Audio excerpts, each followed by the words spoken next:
This is episode 2 of Girls in the Game, and we have our co-host today, Olivia O'Toole. We're going to be doing our episode 2 on Olivia. So if anyone who doesn't know Olivia, she's Ireland's record goal scorer with 54 goals. And one of Denise O'Sullivan described as one of the inspirations of her as a footballer. So Olivia, great to have you back.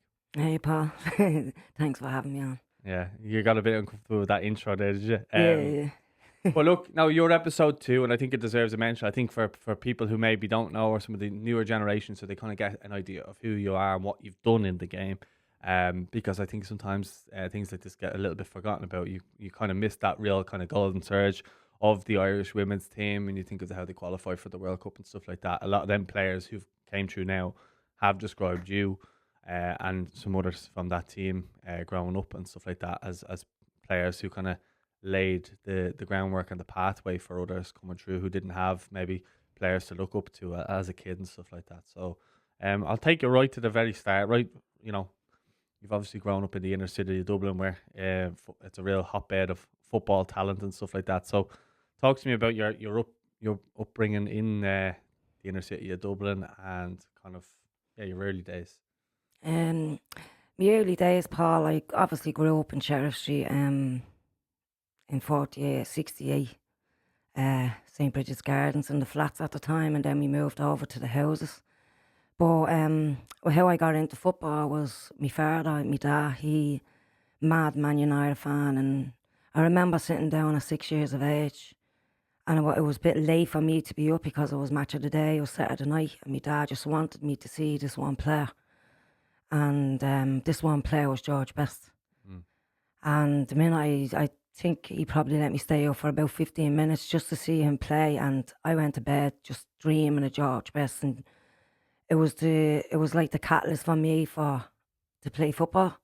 And the next day I got up, I had a ball in my hand out in the flats playing, and that's what I did. And my dad used to say to me, like, why did you get into football? And later in life, when I used to speak to him, and I said, Dad, you introduced me to Match of the Day, you introduced me to Brian Robson, Dennis Law, all these famous players, and that's how I got into football.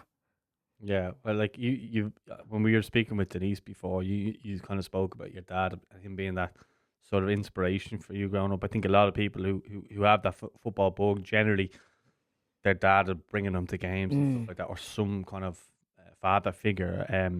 It may have changed now. There might be a mother figure now with the way the game is going in that sense. But from your point of view, I suppose, bringing it back then, were you just always wanting to kind of show him how good you could be at football? Were you always trying to impress him growing up? I was trying to impress everybody growing up because, as you know, girls didn't play football then. And I was probably the first girl probably ever to get in with a five-side with bias because there was no girls then. So when I played football, I played in the playground. I played with my brothers and my sisters. My brothers and sisters were very good footballers as well. We were all a sport family. My dad was a great hurler. He was a great Gaelic player. He was a great football player. And so I think that's the way the gene comes in all my sisters and brothers. But I was obsessed by it. I was obsessed with a ball. Like everywhere I went, even to school, I brought a ball. After school, I brought a ball. After school, you're supposed to go home and do your homework, get your dinner. I was going home at 7 in the evening to get me dinner and do my homework because I just wanted to play football. And that's what I did. I played street football for the best part of growing up because we'd no pitches. Then it was like tarmac. That's what we used to play on, the five-a-sides. And every summer, the community games, that's what we used to do. We used to five-a-sides. We used to play against the Diamond, against Liberty House. But I remember Gal, his name at the time, the youth leader, if you want to call him, he said, I have a surprise for you today. And it just so happened that Kevin Moran walked into the centre, and at the time he was only at the signing for Man United. He was actually still playing for Dublin. Yeah, in the GA team, yeah. And I was amazed that this man that I idolised, Kevin Moran, was standing beside me and got a picture took, had a few keepy uppies with him, and it just kept on, the game kept on just coming into me, and everything that was about the game I wanted to be. I wanted to be like Kevin Moran when I was 12. You know, like I had no women to look up to. The only one that I looked up to when I was growing up was Olivia O'Sullivan, because she was, and maybe a tennis player. Martina Navratilova, Stephanie Graf. These were my inspiration growing up. There was no footballers at the time because I played with bias up to the age of 16.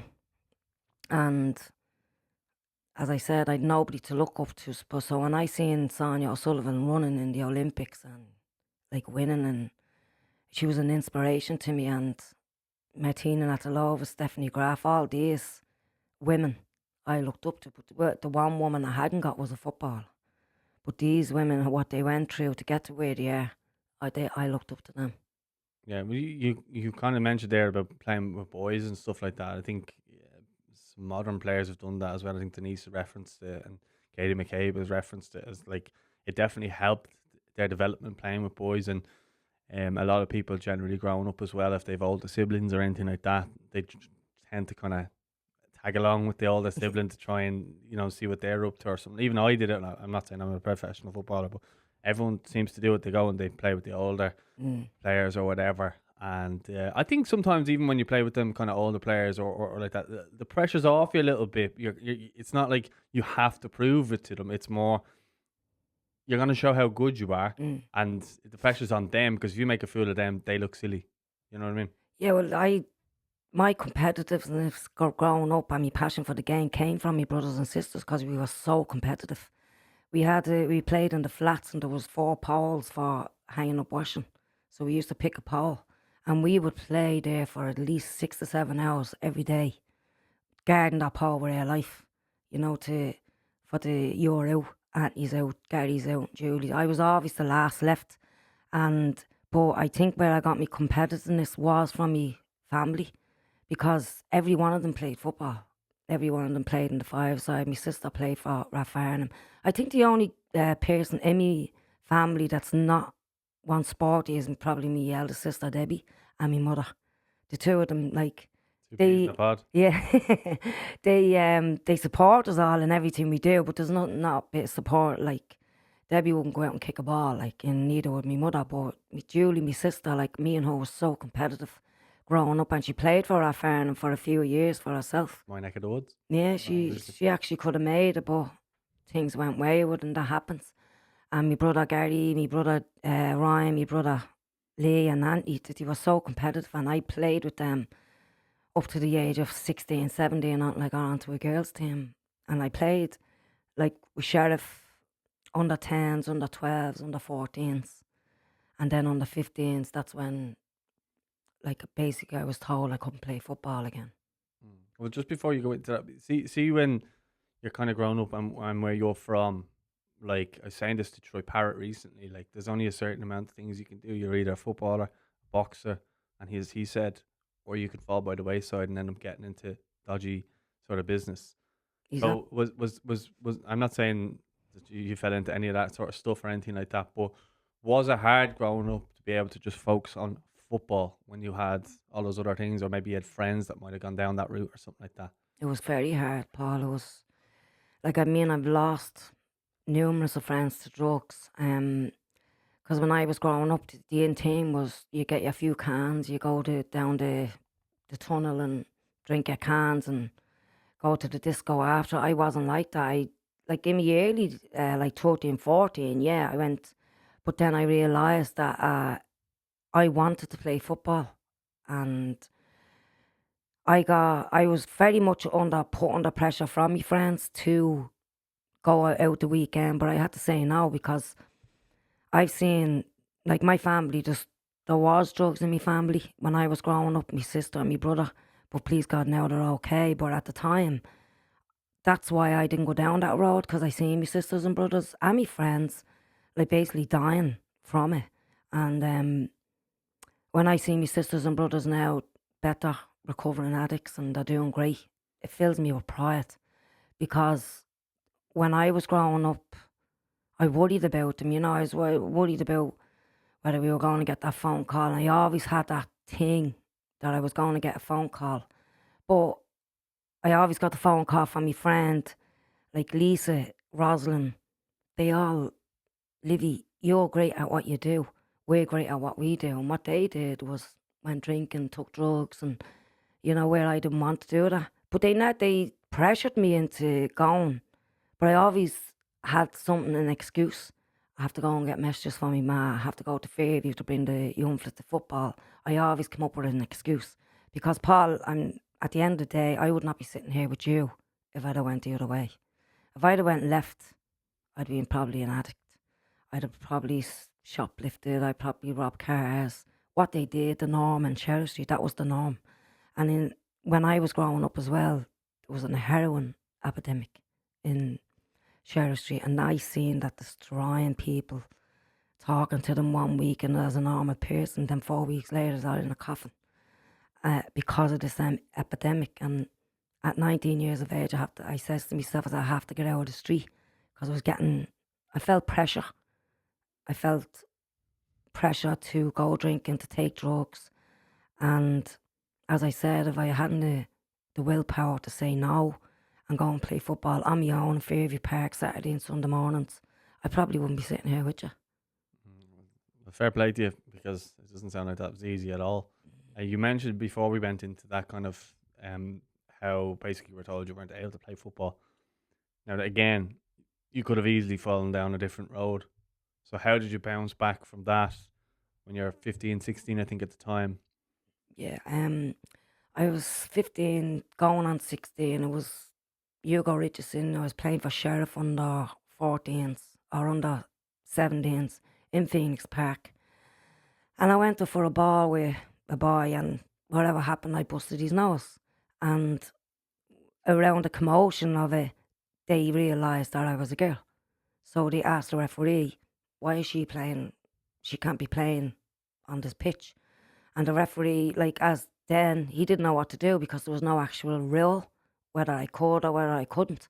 But in the end, I had to leave the pitch, and I stood and I cried with my manager, Hugo, at the time. I was like, Hugo, all I want to do is play football, and they're telling me I can't because I'm a girl. And he put his arm around me. He said, Olivia, just relax, we'll work it out. But I never actually played for the boys after that. And in the meantime, there was a meeting between the associations that a girl can play. I changed the rule that a girl can play up to the age of 16, 17 with boys now, today. But then when I was playing, we couldn't. So when getting the rule changed... Was that rule changed again since? Yeah, I think so, yeah. But I don't know whether it's older now or is it younger. I think it's younger. Yeah. I don't see too many girls mixing in with boys' teams. Yeah. I don't think past under 11. I could be wrong on that, but I haven't physically seen it. Well, this is what I'm saying, Paul. You were saying about probably how you define a good player is by knowing that they played street football when they were growing up, as you said about Denise and Katie. They're two standout players for Ireland. But me personally, I think the street football does a lot for a... Well, you'd look there, sorry to cut you off, but just someone who's from your area, Wes Houlihan. Yeah. Everyone still talks about him. He probably didn't get the recognition that he deserved playing for Ireland, but he's still revered now. If you look back, he obviously had that good Euros and stuff like that, so he's fondly remembered. Troy at the moment is doing really good things over in Holland. He's 17 or 18 goals this season alone. And again, he comes from a similar area, and he would have grown up like that playing street football. Yeah, well, that's what I'm saying. We all grew up playing street football, and when you look around the world now at footballers, Messi was a street footballer, Maradona, Pelé, the best players in the world were street footballers before they became professional footballers. And I don't think you'll actually get a player like Messi or Maradona with the talent and what they can give to the game, because now at the moment you go into a housing estate and the big sign is no football, and which I find mind-boggling, because what else is the kids to do? I mean, there's a playground there, but if you want to play football, where do you learn? On the street. Yeah. By kicking the ball at the wall, your left foot, right foot. Do you think that, I definitely noticed that, but the street football has been coached out of players almost, in a sense that they're robotic now more than... I mean, I think it shows when you have someone like Rodri winning the Ballon d'Or. for his intelligence, he's an unbelievable footballer. But then you look at someone like Mbappe was definitely a street footballer. You can see there's elements that's been almost taken out. Yeah, well, that's right. There's it's different. You know the street footballer straight away. The minute you look at them, like, I mean, Denise has a different passion, a different thing for the game. I have, Katie has. Someone else hasn't got that. As you said, Rodri has different aspects of giving to the game. But I need, like, a street footballer, as you said, they're structured now. To me, like, they're like robots. Leave them, let them be free, let them go and play in the street. But it doesn't, as you said, it doesn't happen anymore. Very, very rare you will see a child playing on the street now with a football. Yeah. Very Or rare. else they're in playing the PlayStation or the Xbox as well. Yeah. So that's been the kind of distraction and stuff like that. But I do think when you're talking about street footballers, I mean, they often come from kind of struggling sort of areas. I think you would say that with Denise, North Cork, it's kind of looked upon as like a shady part of Cork, from people in Cork. Roy Keane was the same when he was growing up from there as well. He didn't get trials in certain places because of where he was from. Katie growing up in Kilnarden in Tala, wouldn't be known for like its riches and stuff like that. Obviously yourself in Sheriff, do you get where I'm coming from with that? It's like it's always players who always seem to have a point to prove, and you obviously had that point to prove. So how did you get yourself into playing then? How did you get a team from obviously the setbacks?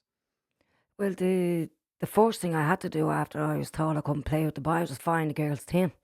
And that was very hard because there was none around at the time. And it just so happens across the road from Talca Park, Shelbourne's ground, Drumcondra. Yep, still there now. Yeah, still there now. And so is the Porta Cabin that we changed in years ago. Over the And black gates, yeah, fence there, yeah. And that's where I started off my career with women, with girls. And Drumcondra ladies, a girl named Trish came down. She says, Olivia, would you like to play? I says, yeah, because I'd no team at the time.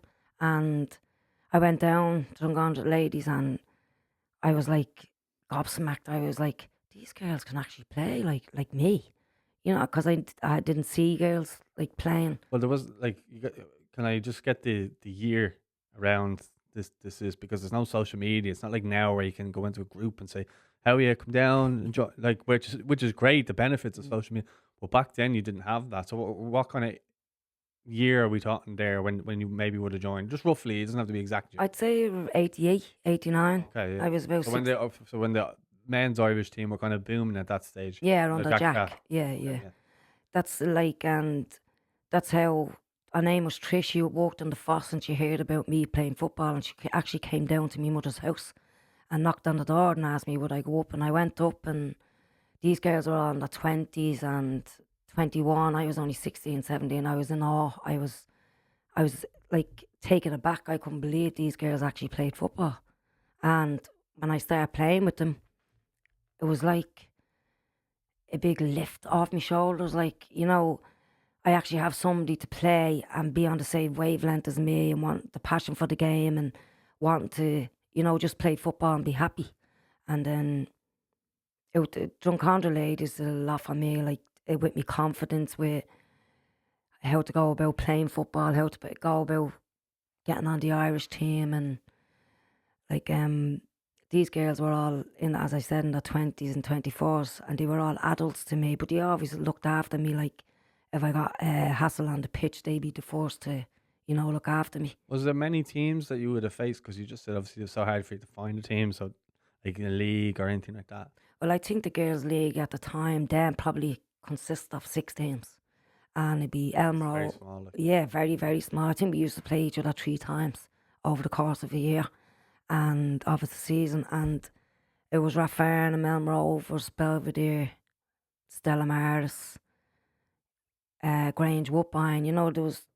So some local derbies. Yeah. Like it was a league that we loved. Like, I mean, at the time it was just a Dublin league because you don't go outside of Dublin, like, because there was no teams. But as like I grew up and as I wanted to develop into like a proper soccer player, I went to Raheny United then after Drumcondra ladies. Because Drumcondra ladies, I'm not like throwing roses at, but we were the best team at the time. We won everything. I was top goal scorer every year, and I like literally wanted the challenge, Yeah. and I wasn't getting the challenge, and You felt like, without being arrogant, you felt as though you could go up a couple of levels. So we said this to Denise. She was at yeah, Glasgow, so you know what I mean. What I'm getting at there. yeah. But that's like you're right, Paul. Like you just like as you said, Denise went to Glasgow City, and she thought like she could give more to the game. No disrespect to Glasgow City, that's the way I felt it with Drumcondra. I wanted a team that was challenging for Champions League, at the time. And I went to Raheen United. And when we went to Raheen United, the league, I'd say there was probably 8 or 9 teams in it then. So it was getting a bit competitive. St. Catherine's was coming in, English United. We were actually getting games, and Shelbourne ladies had a game. They weren't officiated with Shelbourne, they were just called Shelbourne. But they were their rivals at the time growing up. And I loved the challenge. These girls like challenged me, growing up, and they actually made me better. Yeah. And after Raheen United, I went to this is because it's Brighton Celtic, and they were based out in Cornell's Court. Right. Okay. And Healy sort of. yeah, and that was like Olivia going to Cork because it was so far. I used to get 2 buses to her because I hadn't got a team in Dublin, and I remember getting the bus with me plastic white bag with me boots and then turning up to this pitch, and I was like, "Why are you here? Like you're miles away from home." And then I says to myself, "This is what I want to do. I want to play football." So that These are the sacrifices. yeah, so you that's made why to become a. I travelled everywhere. And then after Brighton Celtic, I went to St. Catherine's. St. Catherine's was my last team that I played for in club level because of Brother Bernard. Brother Bernard, if people don't know who he is like a saint around women's football. I remember Brother Bernard coming up to me when I was 18, "Please, Olivia, come and sign for me, St. Catherine's." And he's still involved today. So that's nearly 44, 50 years ago. And this man, "Please, if you just play for me, you last." So I did. I went to Bernard after I retired from Ireland.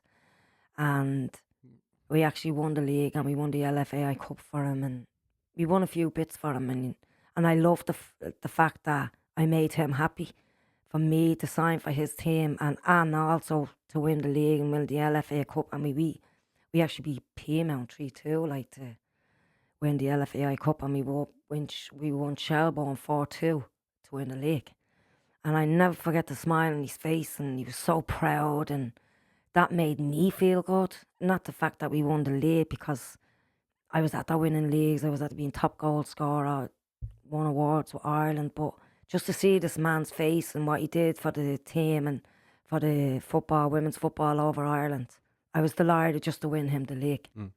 And that's the teams I played for: Drumcondra Ladies, Sheriff, Shamrock Rovers. Along that way though, where is it you're getting the recognition for Ireland or getting the call ups? Because you've jumped kind of forward a little bit there on that. So I just want to get an idea of when are you getting recognised? How does the call up system work back then? Everything's so different. You said there about getting 2 buses at the Cornell's Court or whatever. Cornell's Court's not actually that far away if you're driving these days. Do you know what I mean? So it's mad when you look back at how like everything was so like not what it is now, where everything's accessible, handy enough nowadays. Yeah, well, how we communicated was through friends. Like she'd tell her, and then she'd tell her, and then Word of she'd mouth. come to word of mouth. Yeah. But going into the Irish thing, I was 19. I was playing for Drumcondra Ladies at the time, and I got a tap on the shoulder after a game. "Livy, would you like to go for trials for Ireland?" And I think at the time it was Linda Gorman's assistant, and sorry, Mick Cook's assistant, and he, "Would you like to come out for a few trials?" And I was like, "Yeah, grand." And he says, "Come out to Santry. It's a weekend thing. It's Friday, Saturday, and Sunday. There's 500 girls. They whittle it down. You train Saturday, you train Sunday, and you get told whether you're coming back, obviously, during the week, because then it was letters. You had to wait for a letter. And waiting for that letter was like waiting for Santi, because It's whether you're with And the that could yeah, take a week or 2 weeks. It's yeah, not like an instant thing where you get an email going bang, how are you? yeah. It's You're called up. completely different. And so I did a training the Saturday, the Sunday. They whittled it down to 100 people, and then after the Sunday, Monday morning, 50 girls got called back in. They were asked not to go to work, you know, because they were picking this group for the Europeans coming up. And basically they said, right, use 50, yous are definitely around the squad, but obviously we can only pick 23. So go off and maybe in 3 or 4 days you'll hear whether you're back or not. And waiting on them for 3 or 4 days is like, my heart was thumping. I was like, ma, I don't know what I did well, you know. And then when the letter came and Olivia, you have to come into camp, getting that letter was like, all my birthdays came and won. Like, because all I wanted to do was represent my country and play for Ireland. Not that many get to do it. No, that's like, that national anthem just standing there is just, you'll never experience that only if you play for your country. And it's just, when I got the letter, I was like, Ma, I'm going to play for Ireland. My ma's, yeah, I know. Like, you know, she didn't get the magnitude of. And sorry, just for context, is your dad still alive at this point? Yeah. So what was his take on it? Because you're saying about your mum, but your dad was the one that you were trying to prove that you could do it to the most, you know? Yeah. My dad was like, See by the smile on your face, even how much it meant to you, like, you know? yeah, when I told him, like, I got the letter, I think I got the letter the following Monday. And I think Tuesday morning, I was like, Dad, I got the call up for Ireland. And he was so proud. He was so, I told you, you're good. You know, I told you, Livy. He says, you just stick to what you do and stick to your football and always practice. He always said, practice makes perfect. And that's what I did every day, practice. And just getting that letter and just showing it to my dad was the proudest moment of my life. And then my sisters and brothers like going around telling their friends, my sister's going to play for Ireland. It was a proud moment for me, big time. What about the area? Were they proud to have someone like you like representing them on the? I know it's maybe not as big at the time, but the fact is, you're Ireland's number 9, say, or 11. You're Ireland's striker. You're from, because I always find within the inner city they really get behind their own. I found anyway. Well, at the time, people probably didn't even know that Ireland women existed, Paul. So there was no big deal. Like, I mean, Not like it is now. not like it is now. Like, but they're going away parties and they're coming home parties. Like, I basically got up Friday or Saturday morning, put my bag on me shoulder, me boots, me bus fare, and went to Santry. Like, that's the It's like me on a Saturday now. yeah. Like, it was like a normal getting up to go play a match, but I was going to play for Ireland. Like, Yeah. and I think the only time. I think that just before you go on, that I think that shows the lack of professionalism from, say, the Ireland setup at the time, that you had to do stuff like that. Like, that's very amateur sort of stuff. Sorry, go on. Yeah, well, that's what we did. Like, girls from the country, they had to get a bus up to Bus Éireann, and then if you were staying in the City West, you'd have to get a bus to City West. Like, girls didn't get picked up and brought to hotels then, do you know what I mean? You had to make your own way. And your own money. You had to do, like, we didn't get paid. We had to take annual leave off work. Like, and we did it for the simple reason is to play for our country. That's the only thing we wanted. The love of it, yeah. As I said, standing for your national anthem, there's no feeling like it in the world. Just back then, where was the home pitch? We either played in Richmond Park, Tolka Park, and St. Francis. Well, at least you were getting League of Ireland grounds to play in at the time. Yeah, League of Ireland grounds that wasn't up to standard at the time. I mean, the potholes was everywhere, you know, when they play. Still the same now. I know, yeah, but I mean, 20 years later or whatever. the thing that like got to me like was going and representing your country, playing against Switzerland, and there's 200 people there, and they were probably family of the 25 girls that was in the squad. It never got advertised. There was no social media. How people knew was through radio, and probably through the radio was probably the day before the game. There was no so last minute plan. Like, we used to get posters in the dressing room the day of the game, and I actually had a stand up argument with one of the delegates. I was like, "Well, like, what am I supposed to do with this?" Where we should have got them probably the weekend before in training, to put them out into our local shops, into our local post office. But it didn't happen. It was very badly run and very nonchalant. We were like, yeah, well, whatever, we're playing. Ireland's playing. It wasn't, come on, mate, Ireland's playing like today. Yeah. As I said, I got on a bus with my boots and plastic bag and went to play for Ireland. People didn't even know where I was going.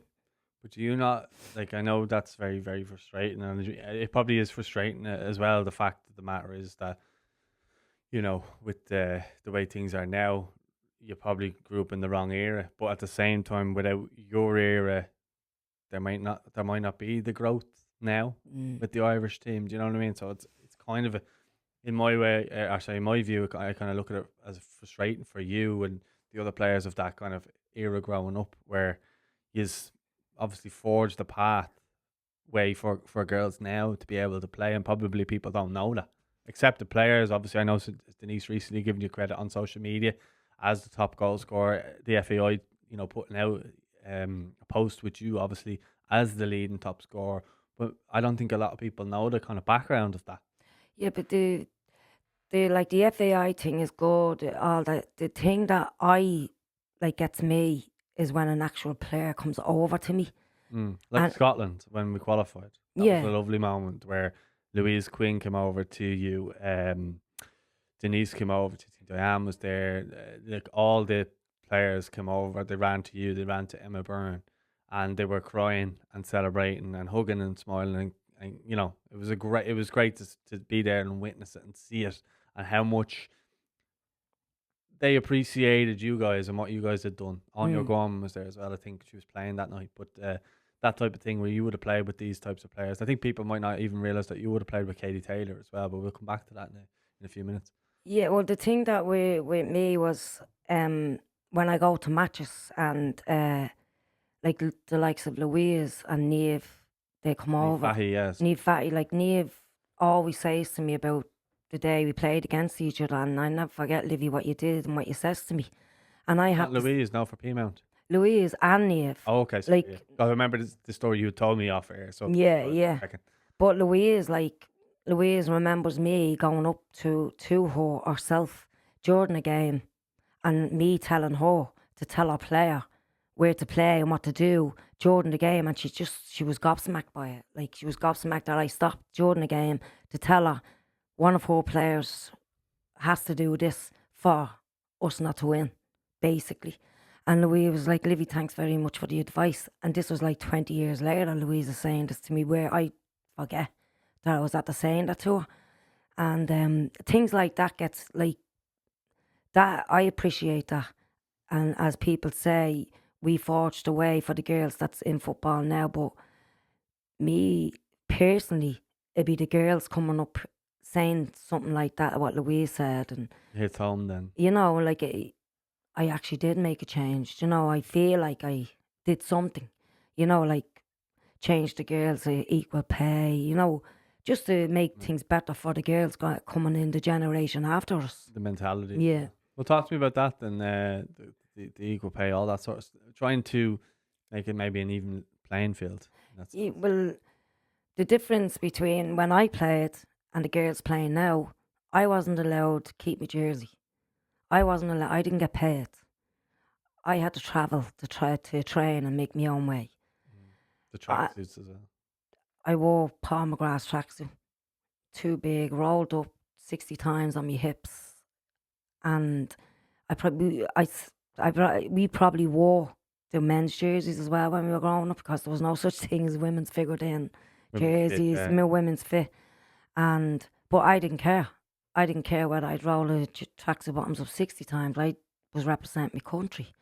But the thing that then the 2017, the press conference, I was speaking to Emma that morning and I said, you have to do this. It has to be done now for the girls to move on and get what they deserve, the equal pay, the proper tracksuits, proper sponsors, people getting behind them. And I had a chat with her that morning before the press conference, and I knew things were going to change after that press conference, and they actually did. Yeah.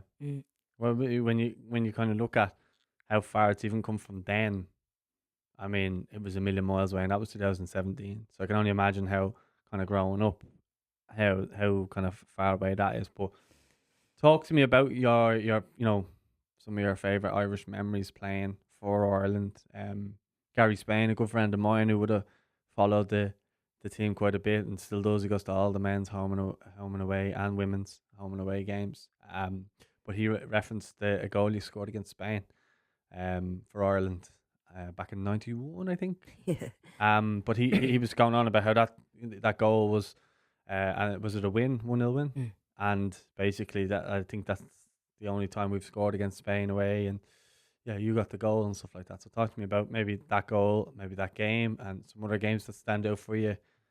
And then I want you to tell me a bit about Katie Taylor after that. We the the goal that stands out for me is obviously it was my debut.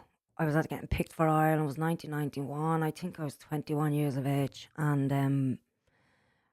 I remember traveling, going in the tracksuit, and going into Seville.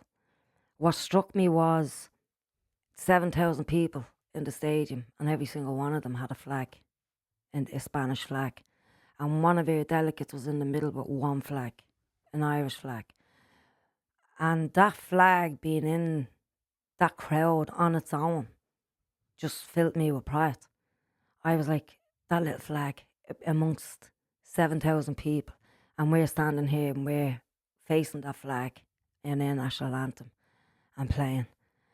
And when we walked onto the pitch, I felt like a relief.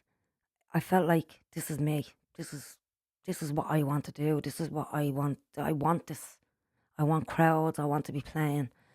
And the game kicked off. It was actually a great game. It was like end to end, because Spain weren't the team they are at today. They were probably like us at the time, like a 1-0 win, a 2-0 win. You know, like we were very similar in the way we played. Yeah, And even these were even. yeah, we were even like in ranking at the time as well. And I just remember we were playing and we were on top. I think it was the 85th, 86th minute, and Michelle O'Brien gave me the ball into the midfield because I was playing midfield at the time. I played midfield and forward, but I was midfield at the time. This time, and I went through the midfielder. The two defenders came out to tackle me, and when they tackled me, I got me shot away first. When I got me shot away, I went in, but when the tackles came in, the Spanish defender gave me a dead leg.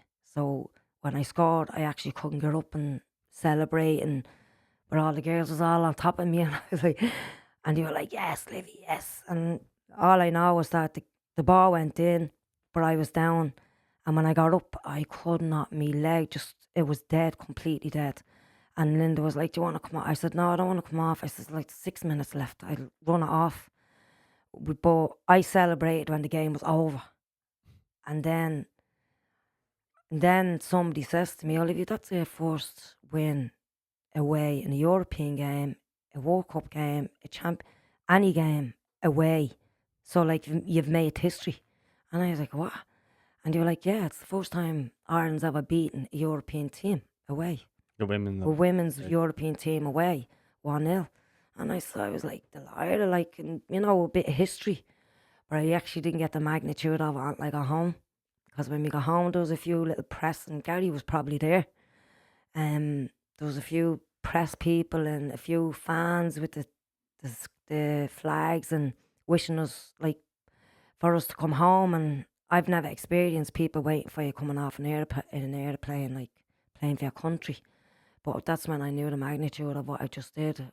We won the European again away after I think 28 years or something, and it was just that I was Might very. be the only time we've ever been We've only in time. a whole sense, Yeah. the men or women away, and I don't think that'll happen anytime soon. No, I don't think so. But like when I got home the 2 or 3 days after, I understood the magnitude of what I was just after doing. Your dad's reaction? My dad was just over the moon. Like, my dad was like, "Yes." He said, "I knew He said, I just see my dad gets a little, thing in his stomach. He says, you're going to score. Butterflies. Yeah, Or yeah. sorry, a feeling and something that. You're feeling, yeah. And he always says to me, he said, just be yourself. He never put pressure on me or just be yourself and just go and do what Would you he do. go to a lot of your games? Yeah, I had a superstition with me there because he didn't come to many games. He came to one game and I lost. We lost. So I asked him not to come. Okay. So when he didn't come, I won. And when he came, I didn't. And could he watch games anywhere? Yeah.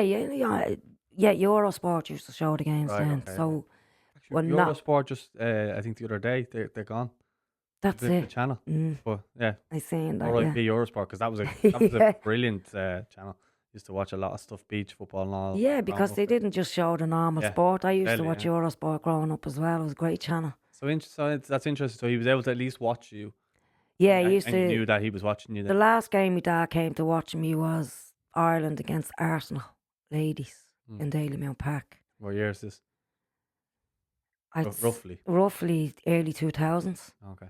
And late 90s, because my dad died in 2002.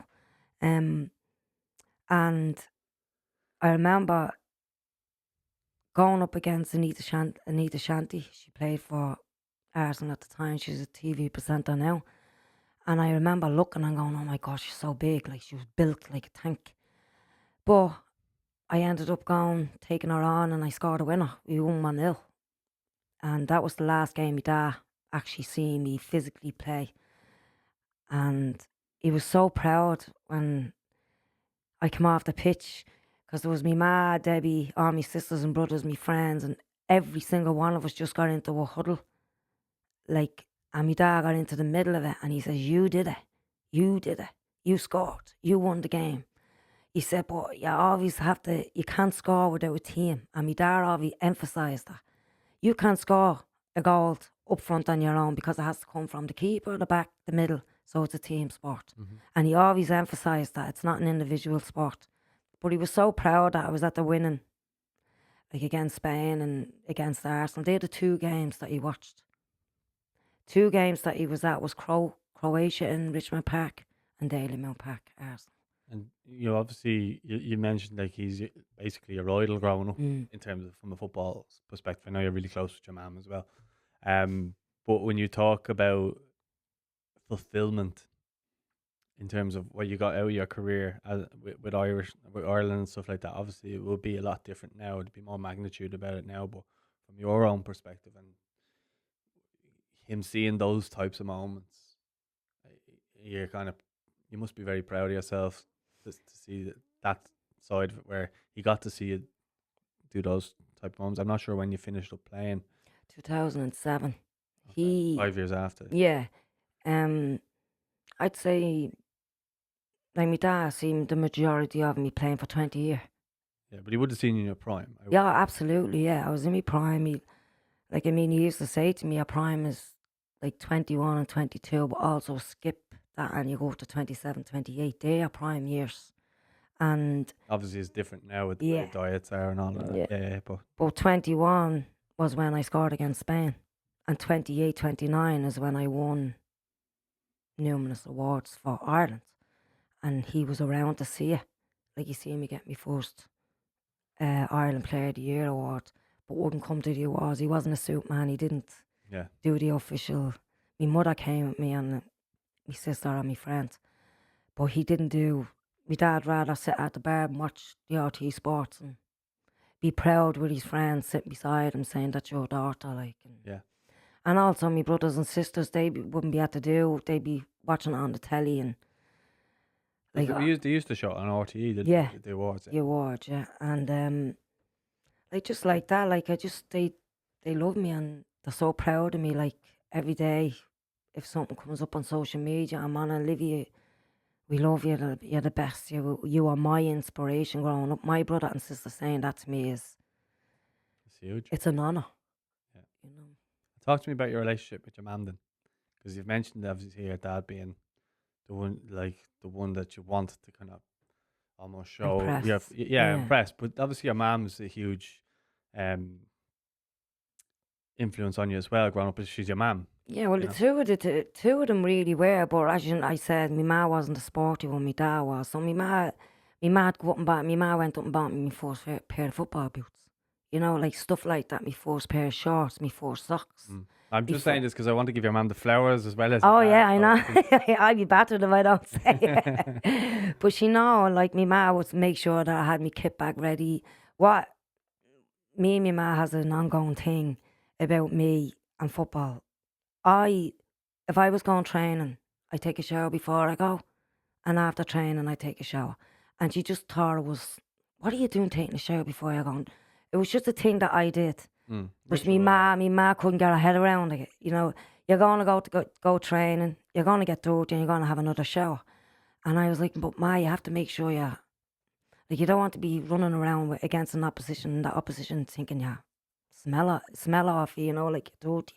It was just me. I just liked. It was probably a superstitious thing Yeah. because I did it with Ireland Some as well. players actually go into the game smelling badly on purpose, so the Oh, I mark know. and them won't actually go. No, it's an actual fact. I know.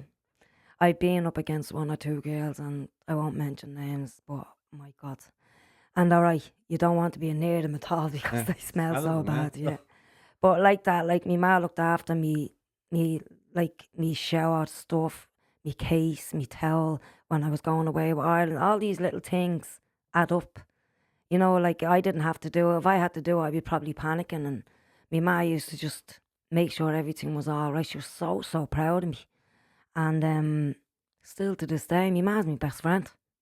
Like, I mean, she's still, what are you doing today, Olivia? You going out to watch a match? Are you going to see Ireland? Is Grace playing today? Is Pearl playing today? Like, she's getting to know.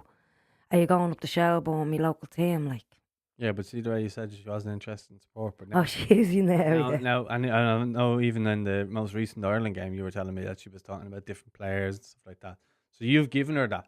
You know, you've influenced her now to kind of watch it. You know what I mean? Well, she knows who Denise is now, and Louise, and Rio, and, you know, she knows Labby. She knows them all now. She Yeah. knows, like, where Abby plays, what team she plays for. Because she asks us, she asks me, like, when I leave here now, she'll ask me about, and why did you talk about that? How come I don't remember that, Libby? You know, Yeah. like, so she is interested now, as you said this morning on the phone. I hope you got best of luck this morning. Yeah. You know, she's always there for me. And as you said, your mother is your life. She's my life. She's best friend. She's me confidant. Everything I say, everything I do, I pass it through her. She gives me her advice and I take it in. Yeah, I Mm. think that's it's. I think that's a lovely thing to have because I think a lot of people don't have that relationship. You've obviously had it so long, which is great, and I hope that continues on for as long as it can. Because you think of people who have parents who kind of die or pass away quite early, and they never really get to know them. Whereas obviously you have that really nice relationship with your mom, where you are friends and you just can talk about stuff as well. And now she's kind of getting into it and stuff like that. You had your relationship with your dad as well, and he got to see you live out probably your best moments in an Irish shirt. But just before we move on, from an Irish point of view, what were your favourite moments? You've obviously referenced the Spain game and the Arsenal game. Is that it? Or, No, there was a Croatia. We played Croatia, and was that not a defeat? no, we won 3-2. Okay, sorry. I thought you said your dad came to a Croatia game, so I thought that was it. No. Must have been a different one. We played Croatia in Richmond Park, and I think it was 2-2. It was the 80th, 82nd minute, and I think it was Elaine O'Connor that gave a corner in, but I took her on my chest and caught it on the volley. I've seen you do that in Talca Park. Yeah, yeah. On the pitch. But like this goal was just perfect. When you hear it and you know it's going in, one of them. And when I took it there, when I hit it on my chest, I said, "This is coming down. I know I'm gonna hit this," and I went straight in the top corner, and I was just gobsmacked that it went in. But it was one of these goals that you could play it on repeat all the time. I will obviously be no video thing, no social media then, but it was one of them goals that was like you had to watch it over and over again on YouTube. But I've scored millions of goals. Like I've scored Shamrock Rovers, nothing got to do with Shamrock Rovers now or then. We won the league and we went to the Champions League and we played Frankfurt. And Frankfurt are a team from Germany. The main player at the time was France Prince, her name was, and she was Germany's top goal scorer. Then I think they were only after coming back from a World Cup, but we would get the top team in Europe in the Champions League. So we went and played. They beat us 8-1. But what got me was the manager of Frankfurt came over to me and congratulated me for my goal, because I actually chipped the keeper from 40 yards out with 3 defenders in front of me. And at the end of the game, he says, only I have the Prince up front. He said, I would love you on my team. And that to me is a compliment in itself. Like, I mean, up there with the top. I mean, Frankfurt was one of the top teams at the time. And him saying that, I sort of knew that I had something special, like, to give to football and to give to Ireland. Well, he's saying she's doing stuff in the World Cup and all. She's an elite level player. So he's comparing you to that. So obviously Yeah, you felt you were on that level if he's saying that to you, you know. Well, Frankfurt was probably at the time, probably semi-professional, because the Germans, like, they start off good, they start off early, they get their girls in 16, give them semi-professional contracts. That's why they're so good in the Euros and the World Cup. But this girl, Prince, at the time was on top of her game. I think she was at the scoring 38 goals in the season beforehand.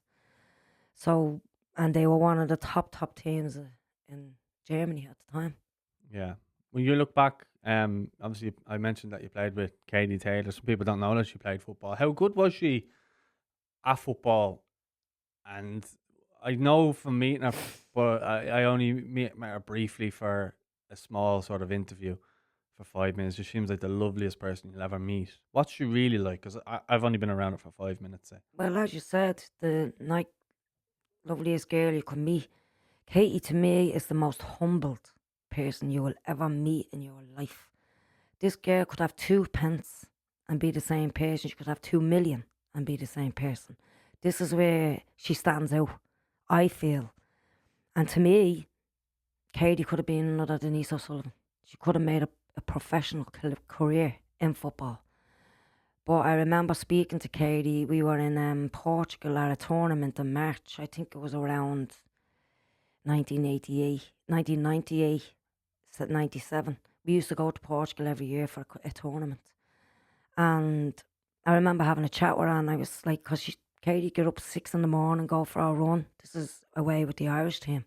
Go for a run, come back, have our breakfast, go and do her training, then go and do her own training. So while she was with us, she did her own boxing training at the same time. So I was like, Katie, what do you want to do? She said, I want to win an Olympic boxing medal when I'm older.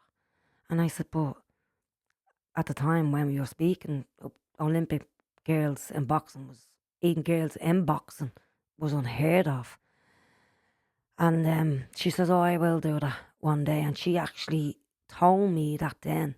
And that's how I knew then this girl's not, football is not for her. It's the boxing.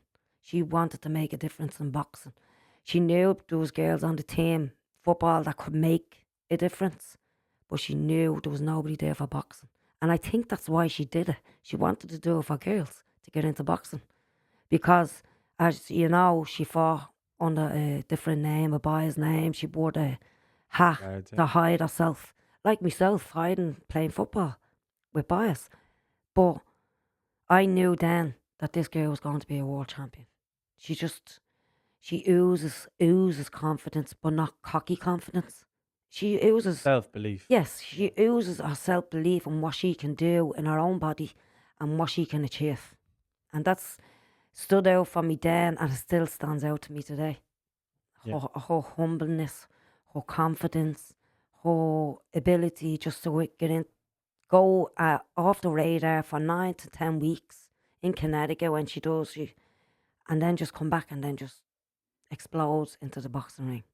I spoke to her dad. I did a podcast with him before, and he kind of spoke to me about how hard it was getting.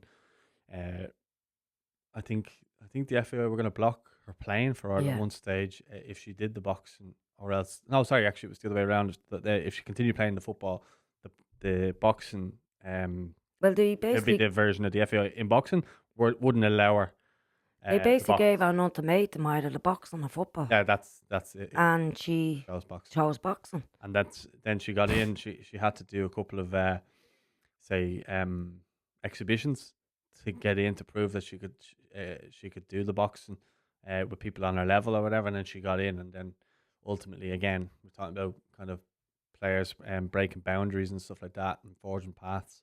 Well, Katie Taylor obviously did that with boxing. Williams did that with football. yeah, well, the first thing Katie did was the text to Eddie Hearn. She sent him a Yeah, text, and that for DM on Instagram. yeah, well, that for her to do that, that's me saying this girl wants a change, and I'm so happy she went to Eddie because I think he was the right person at the time, and look at him now. He's just been brilliant for her. Like what she wanted out of boxing, he's given her, and plus what he wanted out of women's boxing, she's given him. Yeah, So like the partnership works brilliantly. and just on her as a person, like when you see you mentioned she kind of. I'd put her on the ilk of Seamus Coleman. She's obviously bigger than Seamus, but what I mean is, I think Seamus comes from the same mold of doesn't forget where Mm. he came up, his beginnings, that type of thing. Always giving back, always has time for the fans. Nothing seems to be a problem, Well, despite our fandom and stardom. yeah, but people like that to me doesn't forget where they came from. You know, they're humble. They will stop and talk to fans and just be themselves. No airs and graces. You know, that this annoys me about people who get their 15-minute fame. Do you think they're like She had, a rock star after it? And please don't forget where you came from. I never forget where I came from, and I've always been proud of Sheriff Street, and I always will to the day I die, because there's brilliant people in Sheriff Street. It's not all bad. It's not all about drugs and rob cars, and there's genuinely good people in. And as you said, Katie came from Canary, and they all came from different backgrounds. But please just stay humble. Don't be going up in your airs and graces, because at the end of the day, you have to come back down. yeah, So that's my motto. If you're up there, be humble. When you're coming back down, don't forget the people who got you there. you meet them on the way back Yeah, down. That's the stuff. exactly. Yeah.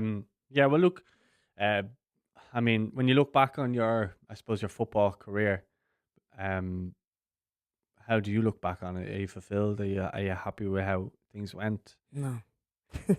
Damn boy. I'm the thing. I'm not fulfilled. I was never fulfilled with Ireland. Never. Because we never got it to a European Championship or a World Cup. And I felt at the time, if it was ran properly, if it was done properly, like me personally, we played a playoff against Iceland in Iceland, and we played on an ice rink. And going back to Eurosport as well, they're the only people who showed it.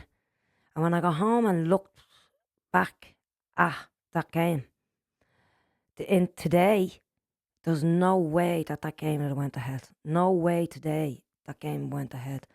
And I think it only went ahead because it was just little old Ireland. If it had been Iceland and the USA, or Iceland and England, or Iceland and Germany, there's no way that game would have went ahead. I says to the manager at the time, Noel King, I said, no, this is too dangerous. He said, Livy, the only reason this will be stopped is if a girl draws blood, if she falls and smacks her head. And I couldn't believe his answer. I just couldn't believe it. Because to me, 22 people were on that pitch in danger. We were literally skiing. And if people do get the chance, if you YouTube Eurosport Ireland, you'll see it. You'll see the pitch. If that game had been played the next day with the pitch thawed and even a bit of water, I reckon we'd have won and we'd have went through to the Euros. So that really, really frustrates me, because it stopped me achieving my goal with Ireland of getting to a major tournament. Yeah, when you hear so much, like when you go back and you hear so much of that, like the frustrations as a fan, it must be so even more so annoying or frustrating as a player. Just even hearing that, I mean, what do you even say? Well, this, to me, as I said, it should never been played, and we played our first leg first, and we were winning 2-1. We were winning 2-1 from the first leg. Going into it. Going into it. So all we needed was a draw or a win. A couple of goals up. And they beat us 3-1. Like, so I've cried twice with Ireland. That game was one of them. And in another European game away to Sweden, we were beaten 9-0. I didn't even get a shot on goal. And that frustrated me and killed me. And I didn't, myself, I was like, I don't deserve to be beaten 9-0. You know, so, but to me at the time, it was just the resources. It was all run wrong. It wasn't done properly. And I don't think they built on when we were playing against Iceland, just nearly getting to a Euros. They didn't build on it. Yeah. I think we actually went backwards after that. So did the Irish national men's yeah. team as well, when you think about it. Like, they were surviving off getting players from England to getting them to develop in England and taking them, and then also taking granny rule players, all that type of stuff. But to end it on a more positive note, just your kind of favourite 11 that you play with. It doesn't have to be, say, international, but you could, from the players that you played with. Club and just growing up. No, well, I would say like the professional players, but yeah, but there's like there's players that I was growing up and unfortunately, like they got into Ireland, but they hadn't got a career. Like the likes of Suzanne Heaps. She was the player that I loved going up against because I knew she was going to give me grief and hassle me and kick me, and she's one of the players that I used to love coming up against. And she played for St. Catherine's. She did play for Ireland. She didn't play consistently. She didn't get in. But I mean, this is one of the girls to me that could have been a Louise Quinn. Aye. You know, like, so I would pick Suzanne Heaps. Okay, well, let's go. Let's start with the keeper. Let's just keep it structured. So we'll go keeper. What formation are you going with here? 4-3-3, 4-5-1, 4-4-2? Well, where I played was 4-5-1. I always played up front on my own. So we'll go with that. And Yeah. then keeper. You don't have to go into too much detail on them unless you really want to, so fire ahead. Well, Emma Bourne, the keeper. Left full at the time when I was playing with Sharon Boyle. Centre half was Yvonne Lyons. Where's Heaps play here now? Heapsy centre half as well. With her? Yeah. And Yvonne Tracy. Right back. Yeah. Okay, midfield. Midfield. 5 midfielders. 5 midfield. So you'd have Elaine Wingers. O'Connor, Michelle O'Brien, Siobhan Forlong, Katie Taylor. Kate Taylor, yeah. Kate. Right, so how many have you got there in midfield? That's 4. So you need one more. Yeah, I'm trying to think. Have you got 2 wingers there? Yeah, Elaine O'Connor. Okay. And So you need one more centre mid. yeah. I'm trying to think. You've Katie Taylor, and who's the other centre mid? Siobhan Forlong. Okay, so then one more and then a striker. One more. Stephanie Curtis. And up front, do I pick myself in this? It's up to you. No. Michelle O'Brien and Gerald O'Shea. It's only one you can put up. Oh, So one. Which one? Well, I'll go with Michelle O'Brien. Okay. You happy with that? You Yeah. can manage them. Yeah, that'd be actually a great team if I had it now, yeah. Yeah, well, I wouldn't mess with Katie Taylor in there. But yeah, I suppose, is there anything you want to finish on there? Anything we may have left out on? Well, one of the achievements that I achieved, like, I won the FAI Footballers Award 3 times. FAI Player of the Year. Player of the Is that Year what 3 times, yeah, and Special Merit Award. But one thing that sticks out to me was I carried the Olympic torch, and that was a standout moment for me, especially in Sheriff Street, standing there with people that I grew up with a torch in my hand, and just going through the street and just people that I grew up with and saying, Livy, I didn't think you'd make this career for yourself, you know, like, because a teacher told me I'd never amount to nothing. Like one of me teachers. I was told that as well. Teachers Look at us growing now. up. Last year she retired and I turned up to the class and I says hello, and she was absolutely gobsmacked. I wanted her to see me because I wanted her. I did not amount to nothing. I actually made something of myself, and she was so happy for me and put her arm around me, and she apologised. The So fact that that she was, remembered oh, she remembered. is good, Yeah. and that she apologised. So Be- fair play. yeah, because like, I mean, at school you play torrent, you have a bit of laugh, and she, Miss O'Toole, you will never amount to nothing, And I was like, Miss Where was she Nagel, I from? will. What? Where was she from? I For don't know. Like, her name was Miss Nagel. Like, I mean, we had a love-hate relationship. She loved me, she didn't. But I was delighted to be able to go back to her and say to her, because with somebody saying that to you when you're so young, it stuck with me. Mm. And Well, you always want to prove them wrong. yeah, well, that's what I'm saying. When I played football with just the five side, it was to prove her wrong and prove everyone else wrong that told me I couldn't play football, especially when the bias thing. Because I thought my world was that they're just ending when they said I couldn't play with the boys because I didn't know there was any girls' team. So I was like, what am I going to do? You know? You see the way you're saying a bit there about the Olympic torch, being Ireland's goal scorer and stuff like that. The FAI never approached you to do something with them, like whether that be being involved with the squad or whatever, because we don't have too many goal scorers. Even that list that they put out the other day, I think Kira Caruso is the only kind of modern striker that's even near in the top goal scoring charts. Obviously with Katie, who's a standout superstar, Denise as well. They've been playing a long time. But has anyone ever contacted you to say, we'd love to get you involved? Or I know you've had friends who've been managers like Eileen and stuff like that. So Well, that's what I'm saying, Paul. I have never ever been asked. Like, I mean, it's not that they have to. It's not, they're not under any thing to ask. But I'd love just even to be able to even give a bit of input, as you said, like the forwards, even work with the forwards for even an hour or 2 hours. I have never been asked. I've gone into Abbottstown. I've had conversations with managers. They've asked my opinion of what they think that needs to be done. The academy thing is a no-brainer. That needs to be done. We've talked about that, but I don't know why I've never been asked like to come in and give a hand out. Like I can't answer that. Like I've now. if they came to you, would you be open for it? Maybe that's a better way of phrasing it. Well, I'd like to think so. I'd like to be able to go in and I'd like to think that I would be able to contribute to something, even as you said, training with the forwards. You have to give them a Or little, even would you start from the underage and yes, work up?